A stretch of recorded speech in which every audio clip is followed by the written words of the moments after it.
Okay, so motility. There are different ways in which you can detect that. So one of the sheets that I handed out to you guys today, right, that I forgot to put in your packet for last time, is bacterial motility using wet mouth or hang drop preparations. So today I'll go around to a couple of the lab benches and I'll help set up this preparation because it's a difficult prep to help confirm motility for you guys for some of your organisms. So you'll notice as you were filling out your motility one, it may say, did you confirm this by under the microscope? For some of you guys, you don't need to do that, right? Others, we will.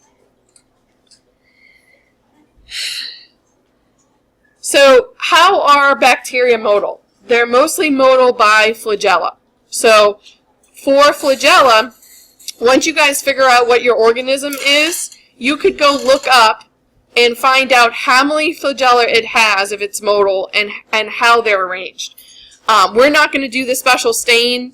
I've tried it in the past. For some reason, it just doesn't want to come out for actually being able to stain and see the flagella itself. But you could, once you figure out what your organism is, find out what it is. I'm trying to remember if I have that. Oh, don't have it over there. But we have some terminology. Those of you guys in my lecture class know this already, right? How many flagella and how they're arranged, some terminology related to that. So we'll go over that as well. And then you guys already did the motility test, right? We've already looked at these results using the media. The Thioglycollate medium, again, we utilized this to ask a specific question. We wanted to know if your organism can grow anaerobically because this media allows and creates, under a short time frame, an anaerobic environment in the bottom of your tube, right? So we wanted to see if your organism could grow anaerobically. The anaerobic jar, we're not doing that experiment anymore. We don't have enough of the jars that actually work.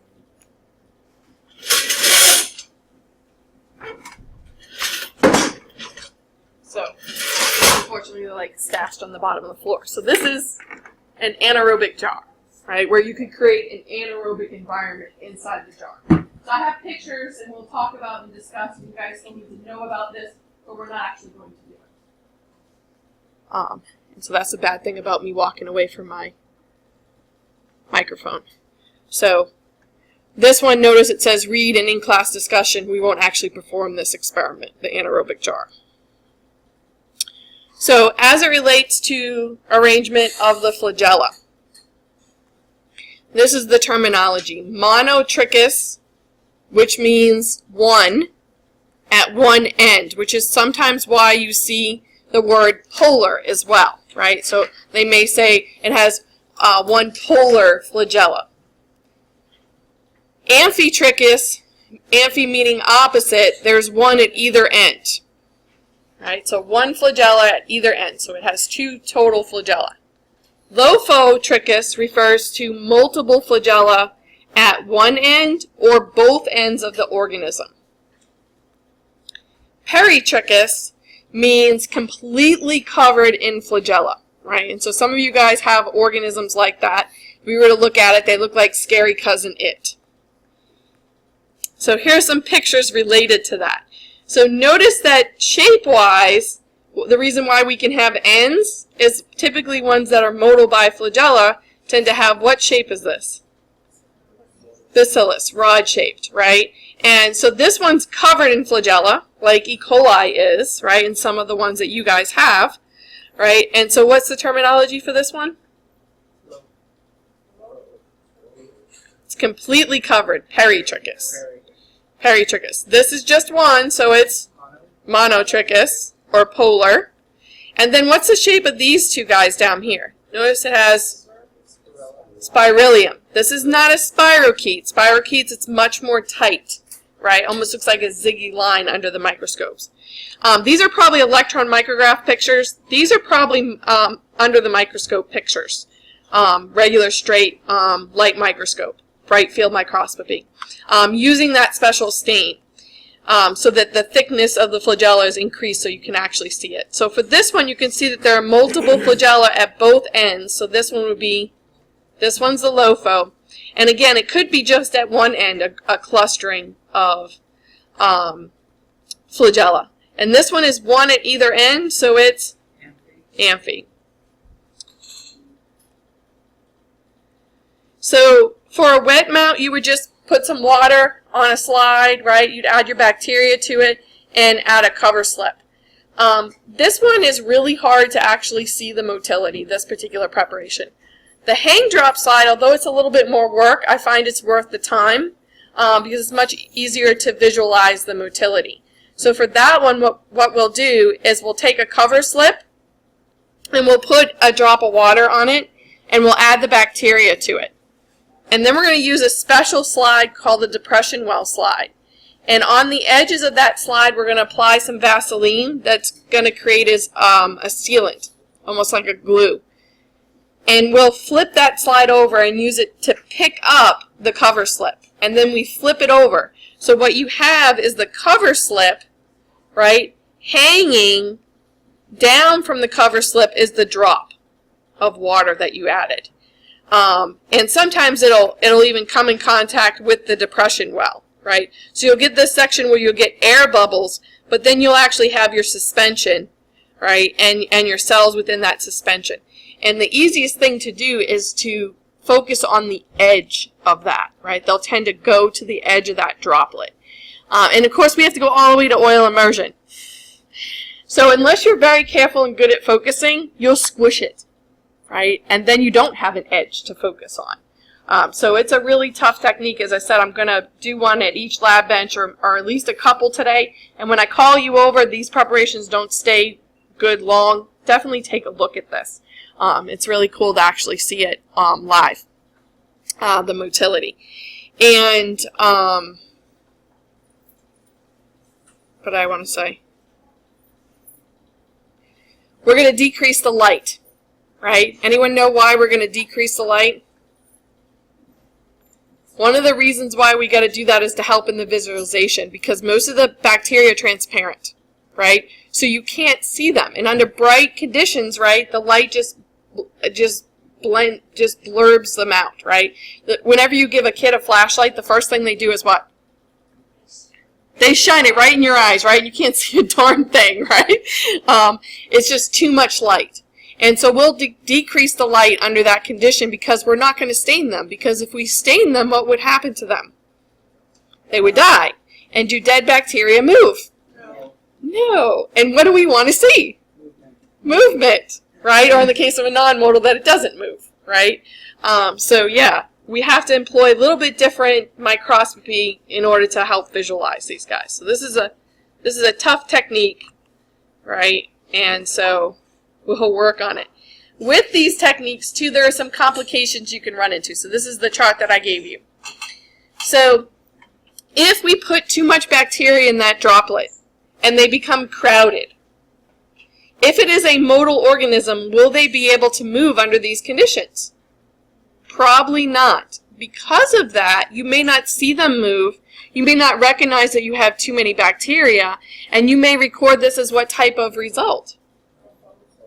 You would record it as a negative, but in this case it would be a false negative, right?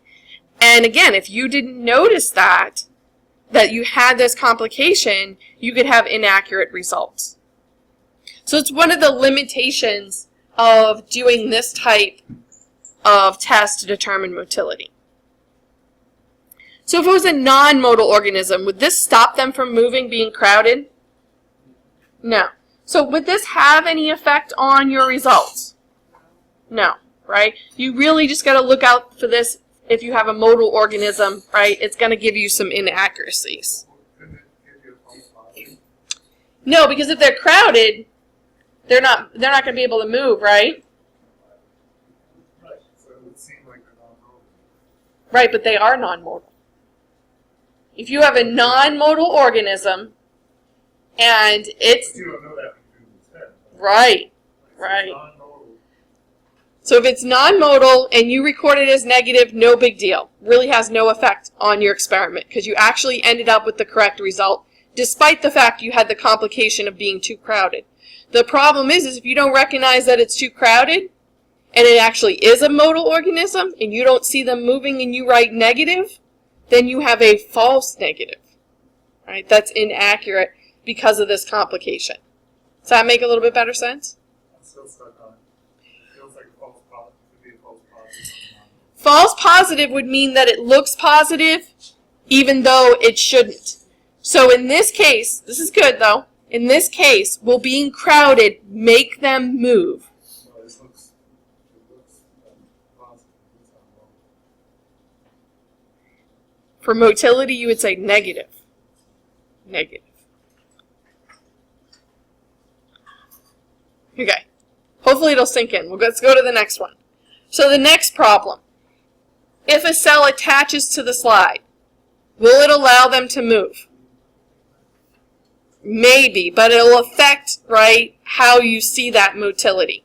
Right? So chances are you may not see them move in a way that you expect them to move, and so therefore you may think it's negative for motility, even though you started with a modal organism.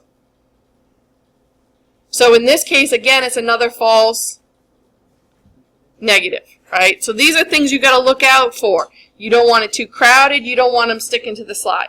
Now, if it's a non-modal, being stuck to the slide, is it going to make it move? No. No. So do we have to worry about this complication for non-modals? No. No, because it's not going to affect our results. Now this next one, you tend to run into a little bit more when you do a wet mount, but you can get this sometimes with a hang drop if the water is moving. What's referred to as a receding water line. And so think about this. When something is in water, like for instance logs, right? And you have a current, like in a river, what's going to happen to those logs? They're going to go with that current, right? They're being moved by the water. So anything in the water, right, gets moved by the water. So if you have bacteria in water, and you have a receding water line, the bacteria are going to what? Move. So this is the one case where if it's a non-modal, the water is moving it, right? So you see this movement of the bacteria, but it's not true motility. This is the one time you're going to get a false positive for a modal organism. Now, is this going to affect your results if it happened to be a modal organism? No. No, right? You saw a movement, it was modal, no big deal. It had no effect. So again, you have to know when this is happening because you don't want to end up with false results, especially if you had a non-modal, right? And you didn't notice it was the water moving it instead of the organism actually moving. So how do you recognize this? A receding water line, everything's going to move in the same direction really fast. Right? Bacteria in general, do they all move in the same direction? No. No. At the same speed? No. Right? So that would give you an indication, right? You have this complication, you couldn't trust your results. You may have to redo the preparation. Now, if you have an old culture, are most of the organisms going to be alive or dead? Dead. Normally, do dead bacteria move? No. No. Zombie bacteria. No zombie bacteria, right? Dead is dead. Dead is not moving, right? So if you don't work with a fresh culture, if you work with an old culture, right, they may actually be dead and you don't know it. So if they were modal, you don't see them moving, you end up with, again, a false Positive. Negative. negative, a false negative, right? You wrote negative, right? But they should have been positive. Would this affect if you have non-modals? No, because they were never going to move to begin with, right? So the fact that they're dead and not moving, no problem.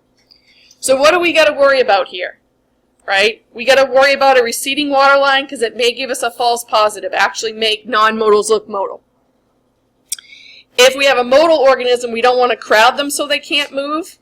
We don't want to create conditions where they attach to the slide so they don't move. And we definitely don't want to use old cultures because if they're dead, they're not going to move, right? So notice there's lots of complications where you can end up with a false negative for a modal organism when doing this particular technique.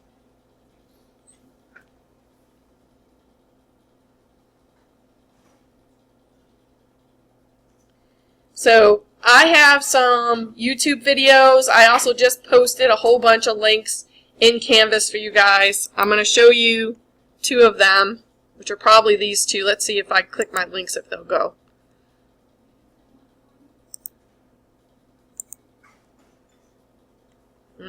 Probably not embedded in this presentation correctly.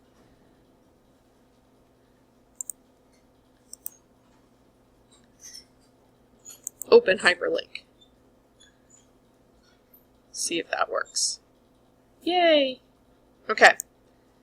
So, what I want you guys to do is not necessarily concentrate where the pointer is, because that's not where the organism are. Let's look around for movement. And raise your hand when you see something moving.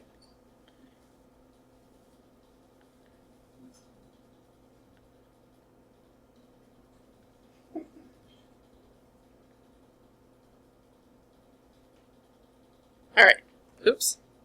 I gotta get it to go back. Here, replay. Okay, so now I'm going to start pointing them out. See this one flipping around right there? Here, I should point with my pointer. There was one there.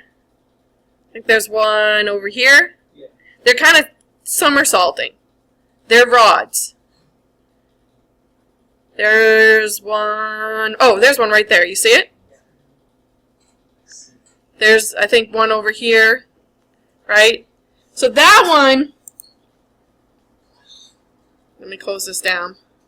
There wasn't a lot, right? You really kind of had to look. For this one, I think is my one I almost overcrowded. So you shouldn't have any problem seeing movement. Open.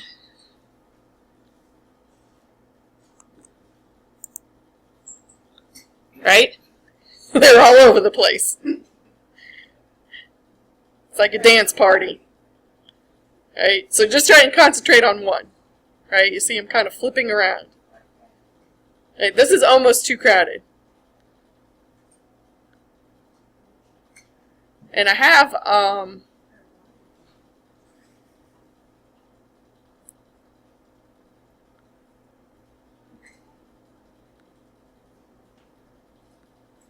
they going into like a little pose? Well, I think yes or no. But a lot of them are flipping. They're rods, right? So they're like flipping around. If you really watch it.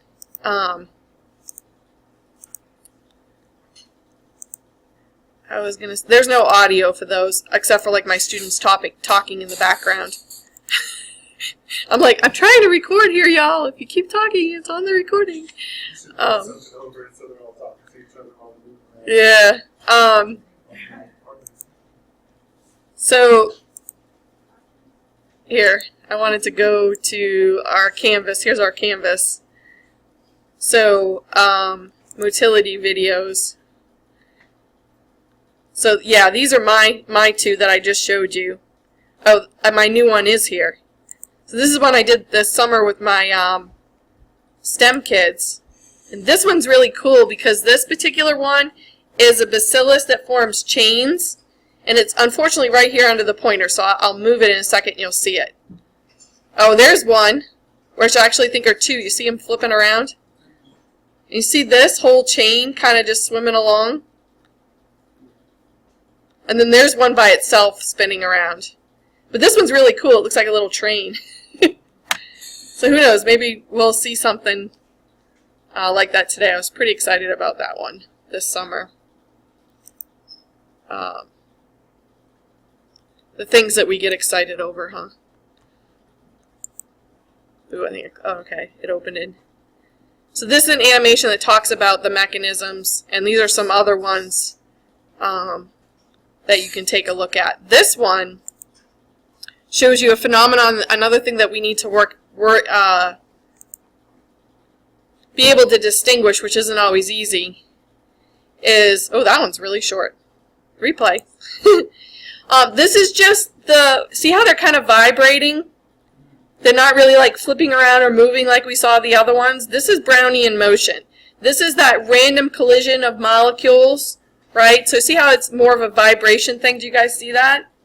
Right? That's what Brownian motion is. And so you have to, that's another complication that you can sometimes run into when trying to observe motility. Doesn't look all that different. Yeah. But if you really looked at our bacteria, like, you can really see them flipping around. And like that rod one, you can see it moving. It's not vibrating, it's clearly moving. Right? So yeah, it's you know, some of these things, you know, take time and practice to be able to recognize.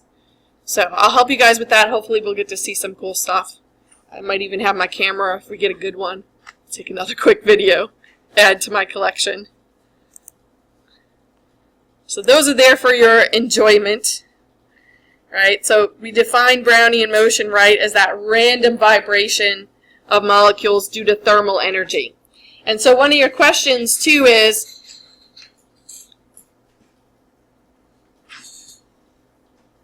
let's answer this one first. We've already kind of answered it. So why don't we stain the organism before viewing them under the microscope? They would die, right? Staining would kill them, and dead bacteria don't move, right? No zombie bacteria. Although staining would help us with the contrast issue, right? Would really help us be able to visualize them. It would kill them, and therefore it would stop them from moving. And we definitely don't want that. So again, we're going to decrease the illumination. This is going to help with the visualization because these cells are transparent, right? We can get into the real specifics, right, of how light and all of that works, right? The important take home here is that under these lower light conditions, it'll help us be able to see these transparent things.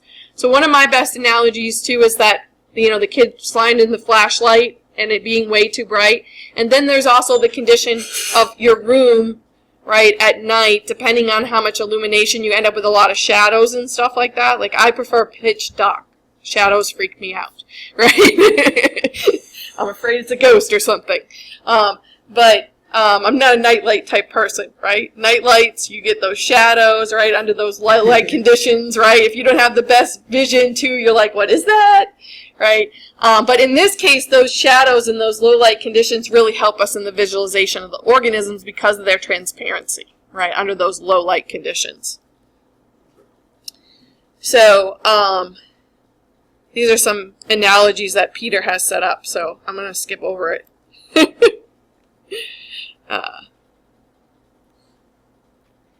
So why would you expect Brownian motion to increase the longer you observe a hang drop preparation or a wet mount? So what do we say contributes to Brownian motion? Thermal energy. What do we mean we say thermal?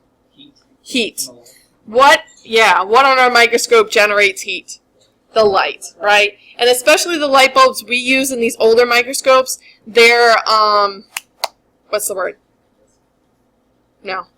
Halogen. They get hot. Halogen bulbs get hot.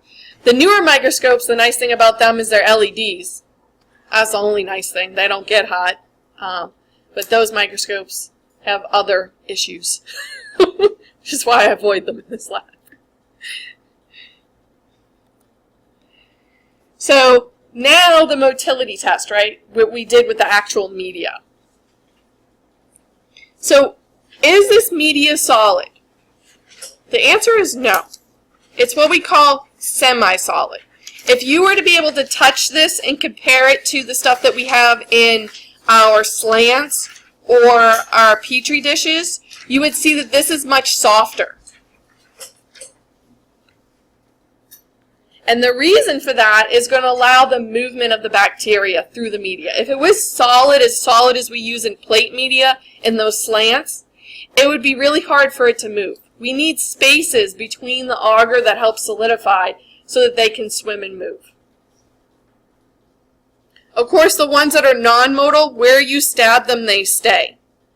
The difference between this picture and our media is that our media contains TTC. This is mostly colorless, right, when it starts out. It's soluble. It's all throughout the media. Once it's reduced, what color does it turn? Red. So your organisms aren't red, right? The reason why the growth is red is because of this reagent TTC that's been added to that media. And what that does is help us visualize, because here, although you can clearly see the stab and that this one's negative, you don't really see the growth in this tube, do you? Because it's spread out, right? Because it moved, it's modal. And so unless you really know what you're looking for, the fact that this one is, you see how it's cloudy? You wouldn't necessarily notice that it's motility, right?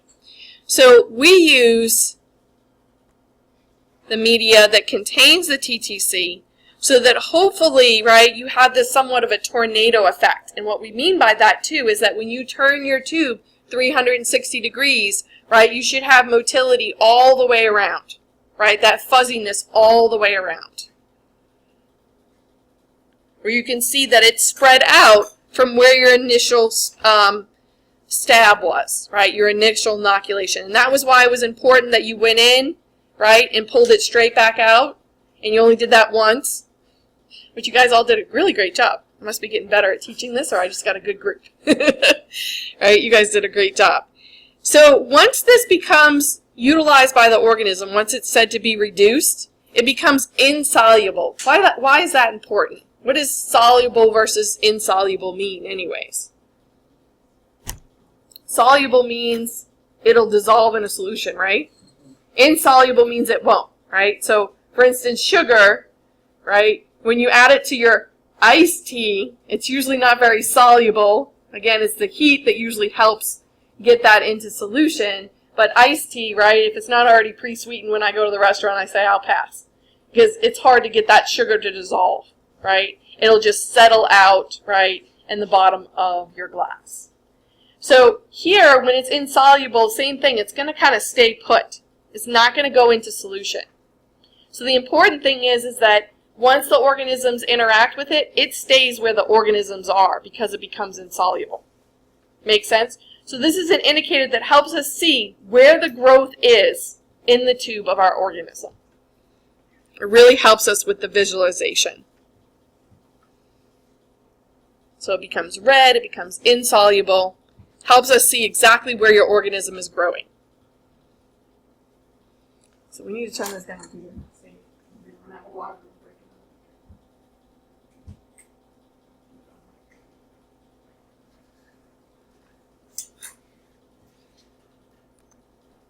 So, why is it important to correctly insert and remove the needle along the same stab line? Yeah, because if wherever you put it, it's going to grow. So, notice in this particular one, right, see how it's kind of spread out? And that's because when they went in and as they came out at an angle, right? So it kind of looks like it's spread. Do you guys see that? So, again, look, went in one spot, came out another. So they spread it as they were inoculating it. This one, they stabbed it twice. Do you see that? Stabbed it once here, didn't realize they already stabbed it again. Right? This is not motility. So growth will occur anywhere that the inoculation needle goes, right, with the bacteria on it. Since the spreading from the stab line indicates motility, right? If it spreads in the media, we think it's motile.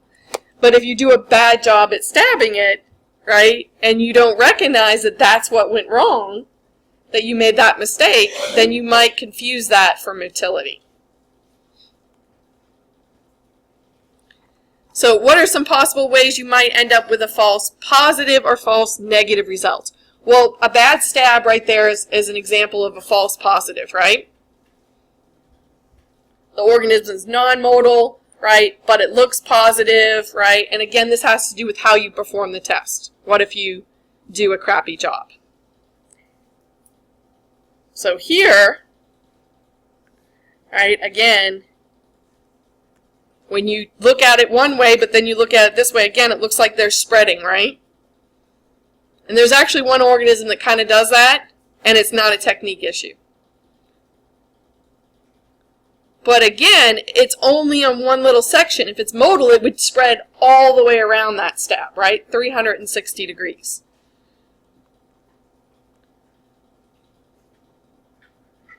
This dab was perfect, right? This dab, not so perfect. But again, not uniform spread. What can happen with giving you a false positive? So poor technique, right, as we looked at. Misinterpretation of two-dimensional diffusion, right? Some non-modal organisms like Anaerococcus facialis and especially Klebsiella pneumoniae will spread out flat. A truly modal organism will again have that three-dimensional spread throughout the media. False negative. This means that your organism is modal, but the results look negative. And there's definitely one organism in here that consistently usually looks negative, but in fact it's positive, right? And so why would that happen? What would prevent it from looking positive? Why would it look negative when in fact it's positive? Right? May have incubated at the wrong temperatures. I put them in the right incubator, so that's not a problem. So look at this one. Oh yeah, food issues. Maybe it doesn't like the media. What do you think's wrong with this one? There's not a lot of bacteria there, is there? Right? So we didn't get enough bacteria in there. We didn't have enough grow to see a spread. So not inoculating enough live viable ones. You may have picked up ones, but most of them were dead. And again, dead's not going to move. The media might be too solid, right? And trust me, that's not the problem. Miss Paula knows how to make this media, though it's not her favorite. Because as you see, it keeps coming out slightly pink. Right? We really want it to be clear.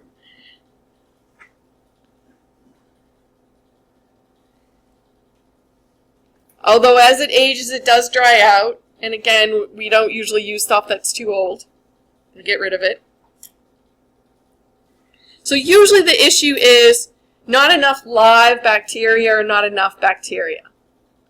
Is usually when it looks negative, but in fact, it's positive. So why is it essential that the reduced is insoluble? So remember, what does insoluble means? It cannot move on its own, right? So it stays exactly where the organisms are. If it was soluble, then it would spread all throughout. And the good news is that when it's oxidized, it is soluble, but it's colorless, right? So it'll help be all throughout the media, so it doesn't matter where you inoculate, it's going to come in contact with the TTC, but when it does that, it reduces it, turns it red, and makes it insoluble, so it does not move, and helps us detect where your organism is growing.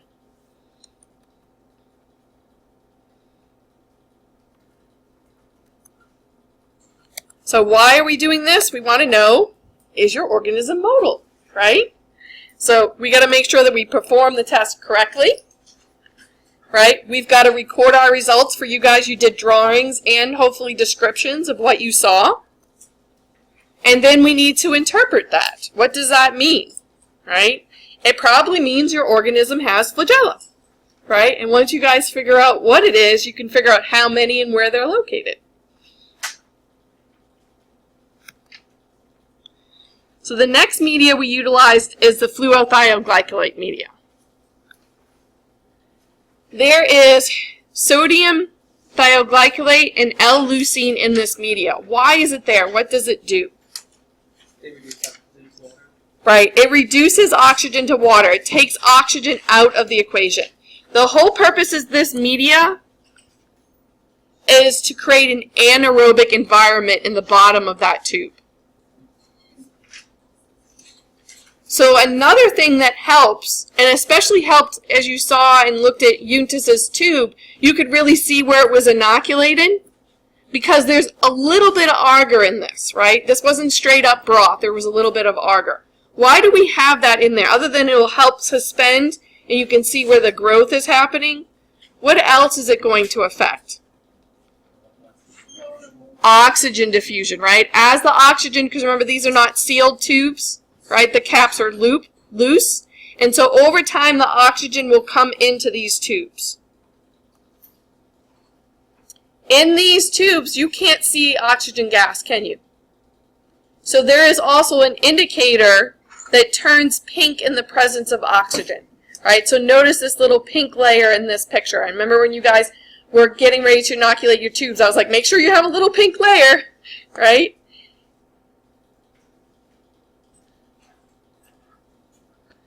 So what color is that resorant in the presence of oxygen? Pink. Is it oxidized or reduced in the presence of oxygen? Did it gain electrons or lose electrons? Oxidized?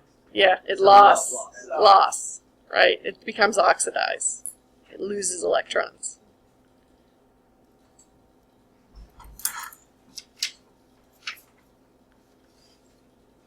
And it actually forms a gradient. So there is probably some oxygen just below this. But, you know, it has a particular range for that color. So again, if you guys look at those uninoculated tubes in your demo rack, you see that there's a very thick layer of pink now. Because those tubes are from yesterday. So it should be, it says uninoculated control, right? And you can see it's half pink, right? That's one of the requirements. It's half of it's pink though, right? You would not want to inoculate that tube today, right? There's too much pink there.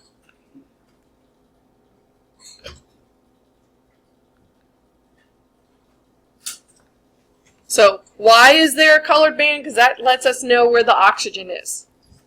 Which is more desirable, a thick layer or a thin layer? Go ahead and sit in Tiffany's spot. Thin.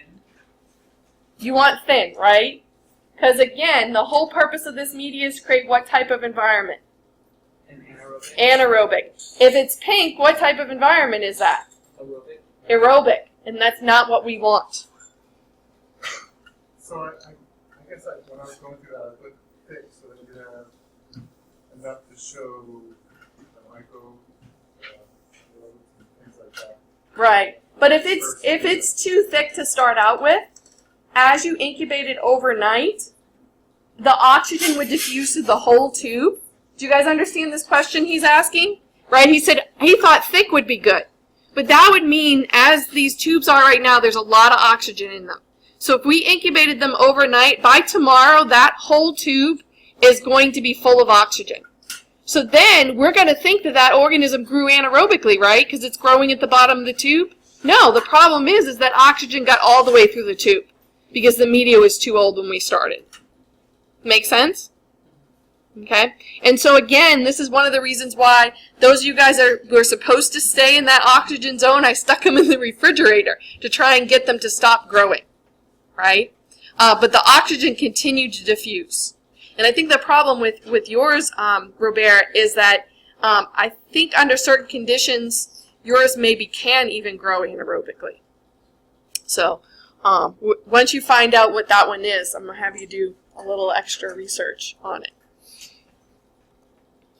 So when we look at the tubes, and again with that auger, sometimes you'll get that really nice where you can see the inoculation if you do a single stab, which I didn't have you guys do, of that you can see the growth. And you saw this in that tube I walked around with you. Just this tube ended up like this, except there were several sections. But you could see the growth was a lot less here in the anaerobic zone and more growth in the aerobic zone. And which one would that be? That would be a facultative anaerobe. So by definition, a strict or obligate aerobe is one who requires oxygen to grow. So it will only grow at the top of your tube. So which tube is that? D. Do you see that? Do you see how it's just at the top of the tube? In that oxygen zone. A strict anaerobe will grow only where there is not oxygen. So which tube is it growing in the non-oxygen zone?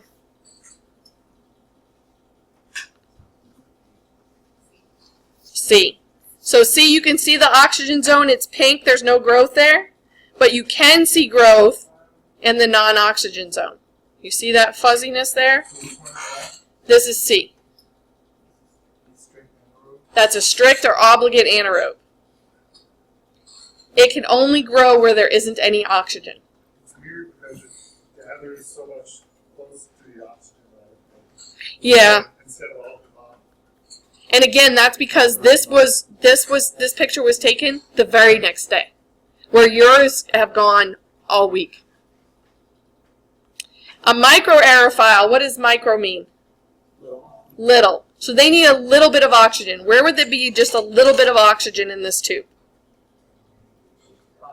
Right underneath the oxygen zone. So you see the pink oxygen zone, but where is it growing? Like right underneath that. Because remember, it's a gradient. There's still oxygen there, there's just not a lot. So that's E. Your facultative was which one?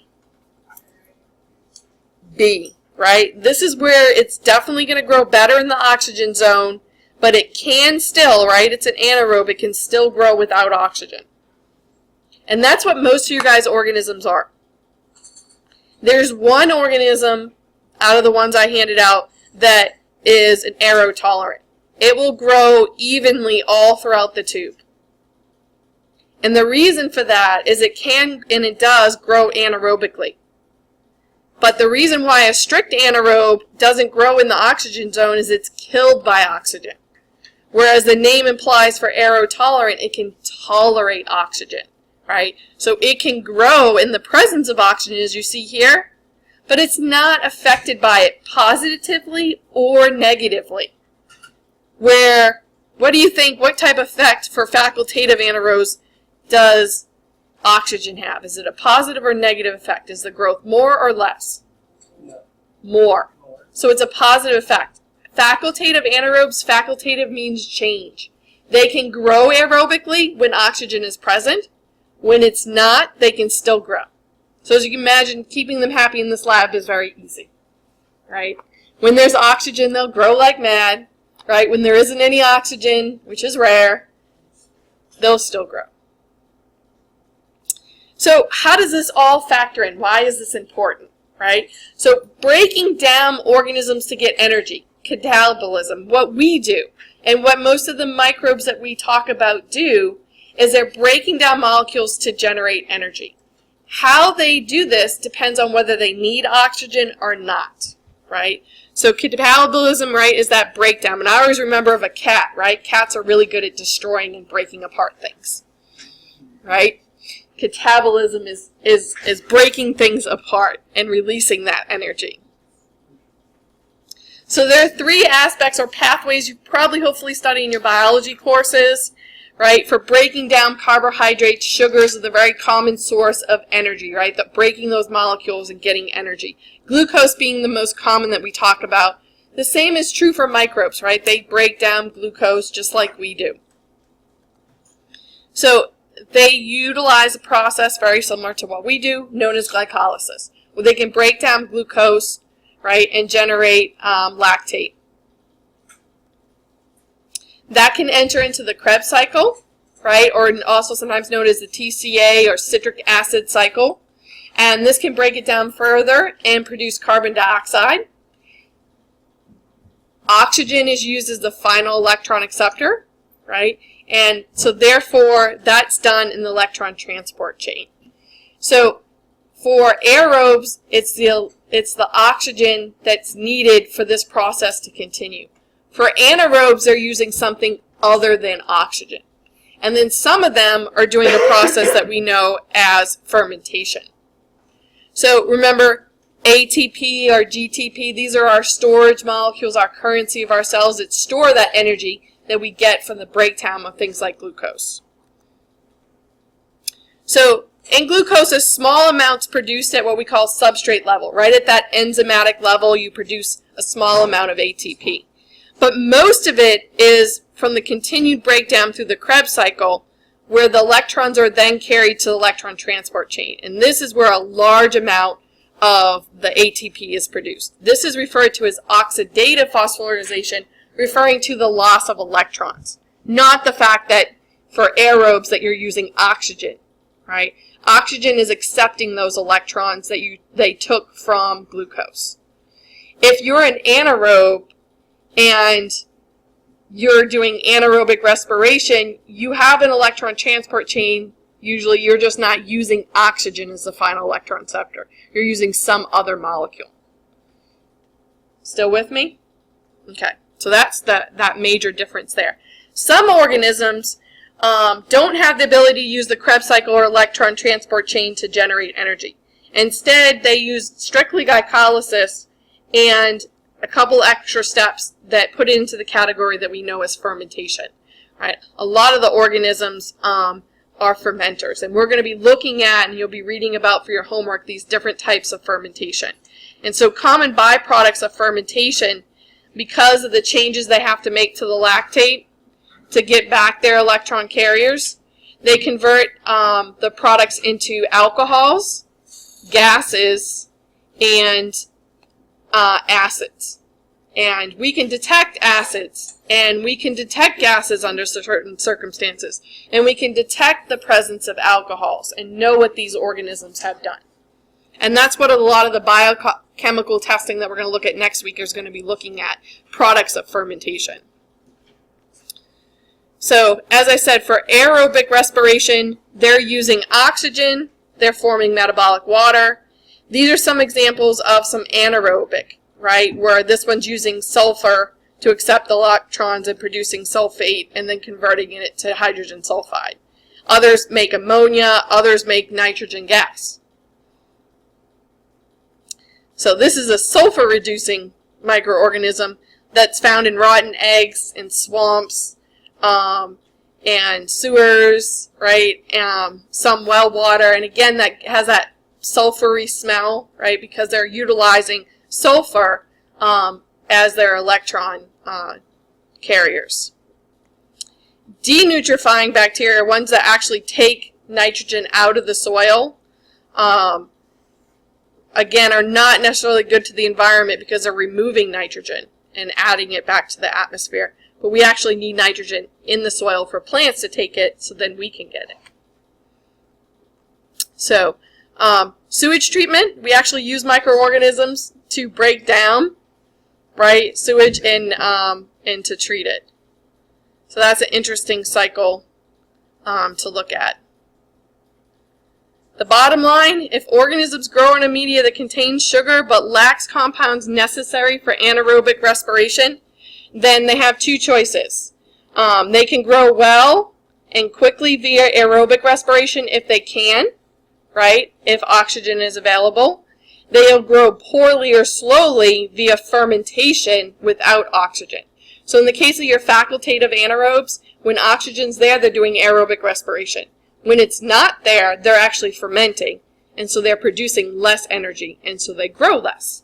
But it's better than dying, right? Having this ability to change, right? In reality, not all organisms have the ability to metabolize in different ways, right? Some are stuck in a particular category, like us. We're strict aerobes. No oxygen, what happens? We die, right?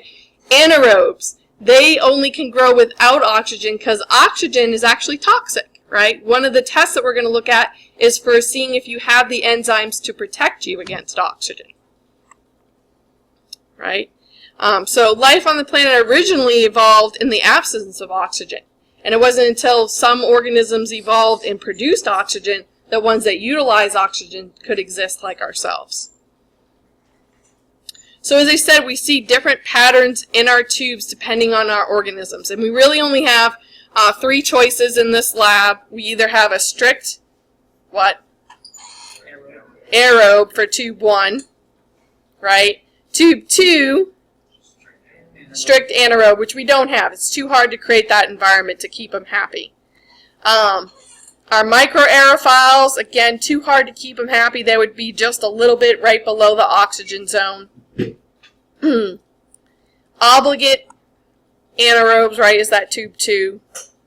Aerotolerant would be uniform growth like you see in this tube 5. And like I said, we do have one, but because we don't look at these cultures the very next day, it's kind of hard to tell these two guys apart from each other.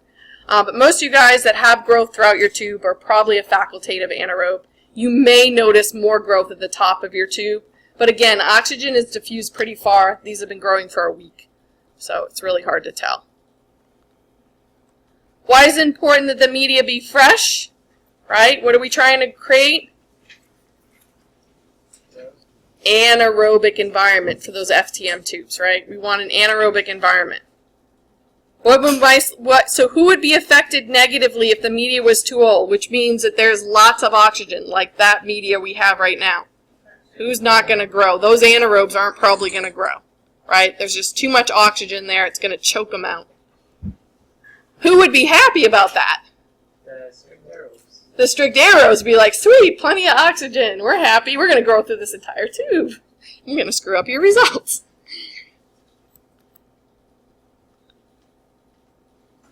So older media, more oxygen diffused, right? This is going to throw off our results, especially when we're wanting to know if they can grow anaerobically.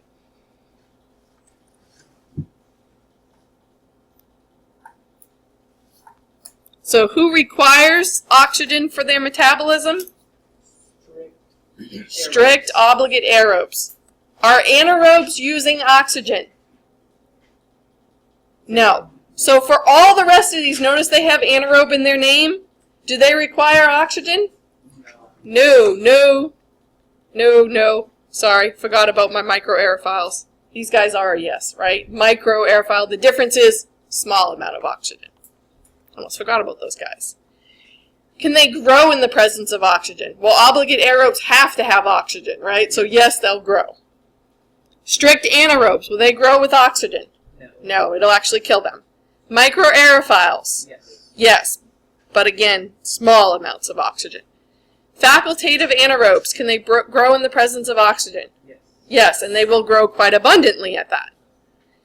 Aerotolerant anaerobes? Yes. Yes. Aerotolerant implies they can tolerate oxygen. Who can grow without oxygen? No. Aerobes? No. Nope. Strict anaerobes? Yes. Yes, in fact, only condition they can grow under. Microaerophiles, if there's no oxygen, are they going to grow? No. No. Facultative anaerobes? Yes. Yes, but less than under aerobic conditions, right? Aerotolerant? Yes. Yes. So, the ruminants, right, your cows, especially goats and things like that, they actually utilize microorganisms to help them digest the cellulose, the cell walls of the plants that they eat. And one of the reasons they're able to do that is because of the compartmentalization of their digestive tract. They're said to have 4 stomachs. And what happens in the different sections of their stomach is largely contributed to microorganisms breaking down that cellulose for them.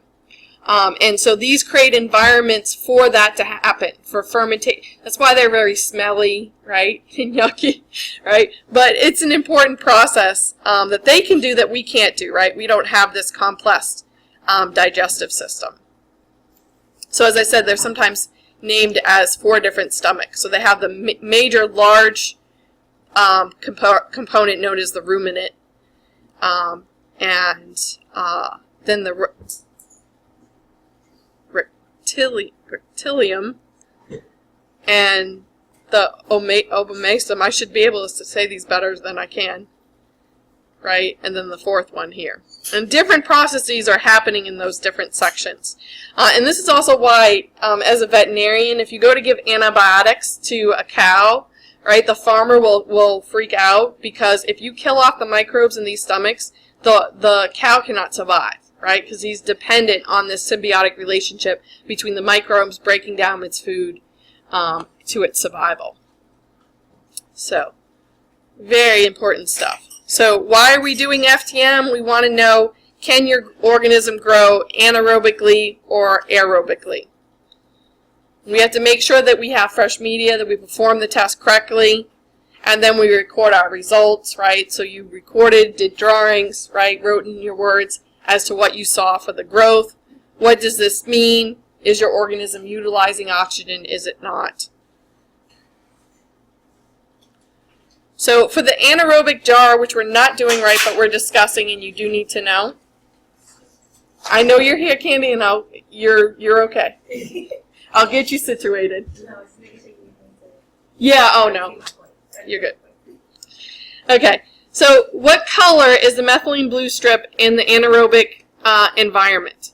And so again, can we see oxygen?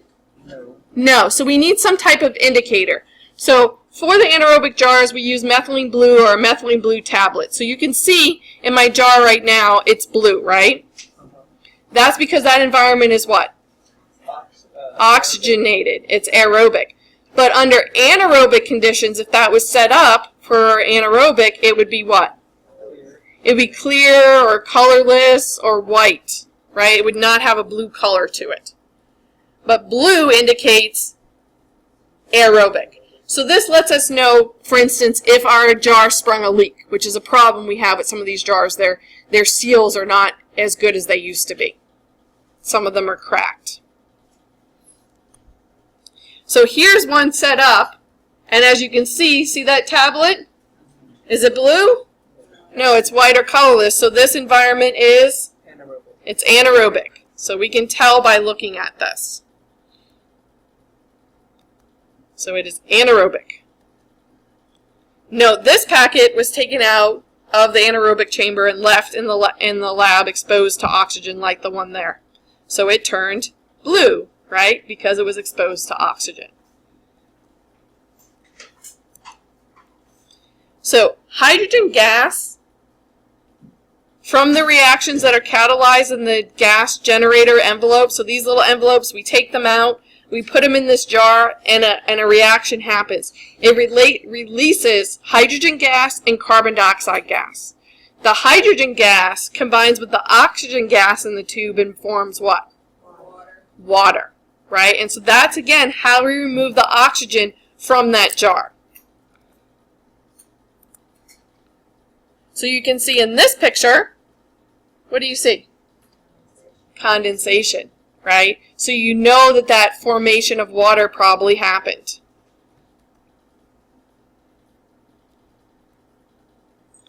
So if the anaerobic environment is set up correctly inside of our jar, how would it affect the growth of these organisms based on what we know about whether they need or don't need oxygen? So it's called an anaerobic jar. So if we set it up and it is anaerobic, will anaerobes grow? Yes. Yes, and they'll be very happy about this, right? They'll grow abundantly. If you stuck an aerobe in there, set up that jar, and made it anaerobic, what'd you just do to it? You killed it. They'll die. You won't see any growth. But that's another way we could, if we had a known aerobe, we could stick it in the jar, right? Set it up, and if it dies, then we probably were successful at creating an anaerobic environment, right? A facultative anaerobe. It's going to grow. Notice it has anaerobe in its name. It can grow under anaerobic conditions. But it also can grow under aerobic, right? But is there a difference? Anaerobic is better. Yeah, aerobic is better. Under anaerobic, they're probably going to ferment, which is less growth, right? Less energy, less growth, right? So they'll grow, but it'll be less than you would see under normal aerobic conditions. Now, what happens if our jar springs a leak? Would we be able to tell by the known organisms and their particular growth patterns? Yeah, because if it springs a leak, will our anaerobes grow? Yes. I mean, no. No, if it springs a leak and oxygen got in, it's going to do what to our anaerobes now? It's going to kill them. Our aerobes, they'll actually grow, right? They're like, oh, we've been saved, thank goodness, right? And they're going to grow. So those two would let us know that, uh-oh, something happened with our jar, right? With our facultative anaerobe, it's still going to grow. But if we inoculate a particular amount, we may be able to tell that it grew what? More under these conditions.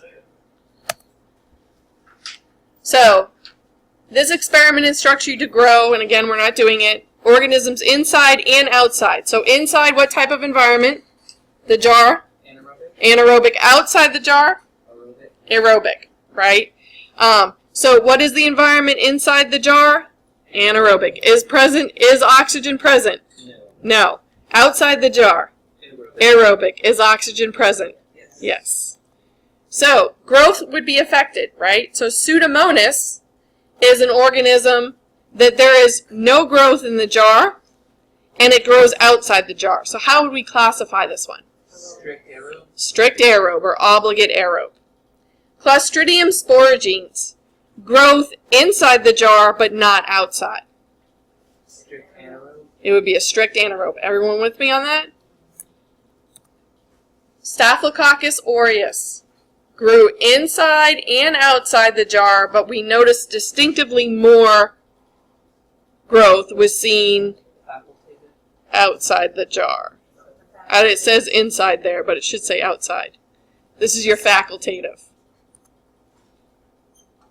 Just recognize that typo. Okay, so does this organism require oxygen for growth, Pseudomonas? Yes. Yes, because it only grew outside, right? So it will grow, and it did really well outside. Clostridium sporogenes. Does it require oxygen? No. And in fact, it would be killed by it, right? As we saw. So no growth. Staphylococcus aureus. Does it require oxygen? No. No. But it can grow and grow abundantly in the presence of it. All right. So this one shows, again, inside and outside pictures. So number 1 grew inside and outside, right? So outside the jar, aerobic, inside, anaerobic. So it is our facultative. Number 2, right? No growth under aerobic conditions. Growth over here, right here, 2, under strict anaerobe. Right? Number 3, grew only under aerobic, no growth under anaerobic. Obligate aerobe. Obligate aerobe. Alright, so looking at this picture, Pseudomonas, under certain conditions, produces 2 pigments. One's blue and yellow, which makes green. So see how it has a greenish discolorization? So these plates were under aerobic conditions. These plates were under anaerobic conditions. So notice it didn't grow. Where both Staph aureus, we know, can grow under both conditions. And E. coli grew under both conditions. So what's E. coli probably? A facultative. Yeah, it's a facultative. Right? Just like Staph aureus. So an alternative to the anaerobic jar is the candle jar. This name suggests a candle is placed and is actually lit in the jar. Then we close the lid. Typically in this system, this is going to help remove oxygen, right? It's not going to remove all the oxygen, so this is usually something you would do for microaerophiles. What other gas is released when you burn something? Carbon dioxide. So this is also good for organisms that require a higher concentration than normal of carbon dioxide. And this is the capnophiles. That was the original. So I got to come up with a new one for you guys quiz next week. Capnophiles. So why do we do that? It's kind of a backup to our FTM.